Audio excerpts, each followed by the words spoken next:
خدا کی آیتوں سے انکار کرتے تھے اور اس کے پیغمبروں کو ناحق قتل کر دیتے تھے، یہ اس لیے کہ یہ نافرمانی کیے جاتے اور حد سے بڑھے جاتے تھے۔ یہ بھی سب ایک جیسے نہیں ہیں۔ ان اہل کتاب میں کچھ لوگ حکم خدا پر قائم بھی ہیں، جو رات کے وقت خدا کی آیتیں پڑھتے اور اس کے آگے سجدے کرتے ہیں، اور خدا پر اور روز آخرت پر ایمان رکھتے اور اچھے کام کرنے کو کہتے اور بری باتوں سے منع کرتے اور نیکیوں پر لپکتے ہیں، اور یہی لوگ نیکوکار ہیں۔ اور یہ جس طرح کی نیکی کریں گے اس کی ناقدری نہیں کی جائے گی، اور خدا پرہیزگاروں کو خوب جانتا ہے۔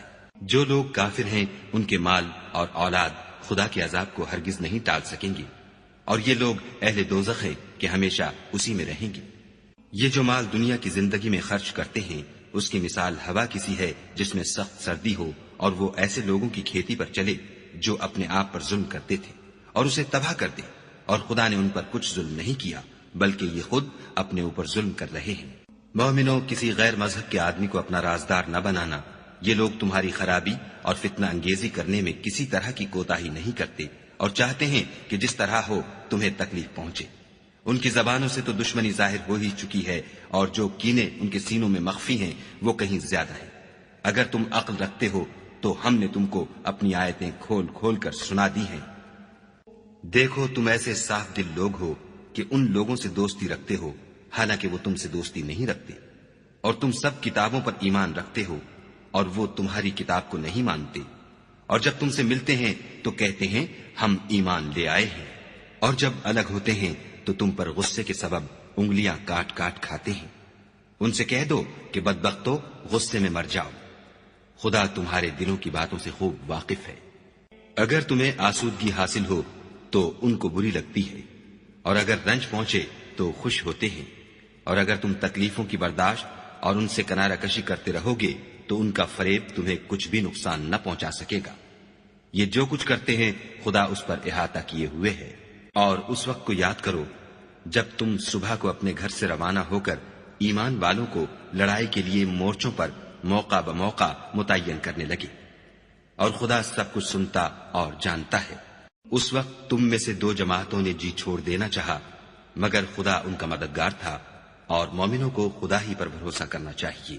اور خدا نے جنگ بدر میں بھی تمہاری مدد کی تھی، اور اس وقت بھی تم بے سر و سامان تھے۔ بس خدا سے ڈرو اور ان احسانوں کو یاد کرو تاکہ شکر کرو۔ جب تم مومنوں سے یہ کہہ کر ان کے دل بڑھا رہے تھے کہ کیا یہ کافی نہیں کہ پروردگار 3000 فرشتے نازل کر کے تمہیں مدد دے؟ ہاں، اگر تم دل کو مضبوط رکھو اور خدا سے ڈرتے رہو اور کافر تم پر جوش کے ساتھ دفعتاً حملہ کر دیں تو پروردگار 5000 فرشتے جن پر نشان ہوں گے تمہاری مدد کو بھیجے گا، اور اس مدد کو تو خدا نے تمہارے لیے ذریعہ بشارت بنایا، یعنی اس لیے کہ تمہارے دلوں کو اس سے تسلی حاصل ہو، ورنہ مدد تو خدا ہی کی ہے جو غالب اور حکمت والا ہے۔ یہ خدا نے اس لیے کیا کہ کافروں کی ایک جماعت کو ہلاک یا انہیں ذلیل و مغلوب کر دے کہ جیسے آئے تھے ویسے ہی ناکام واپس جائیں۔ اے پیغمبر، اس کام میں تمہارا کچھ اختیار نہیں۔ اب دو صورتیں ہیں، یا خدا ان کے حال پر مہربانی کرے یا انہیں عذاب دے کہ یہ ظالم لوگ ہیں۔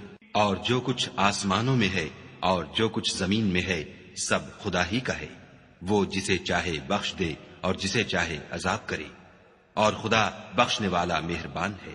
اے ایمان والو، دگنا چوگنا سود نہ کھاؤ اور خدا سے ڈرو تاکہ نجات حاصل کرو، اور دوزخ کی آگ سے بچو جو کافروں کے لیے تیار کی گئی ہے، اور خدا اور اس کے رسول کی اطاعت کرو تاکہ تم پر رحمت کی جائے، اور اپنے پروردگار کی بخشش اور بہشت کی طرف لپکو جس کا عرض آسمان اور زمین کے برابر ہے، اور جو خدا سے ڈرنے والوں کے لیے تیار کی گئی ہے۔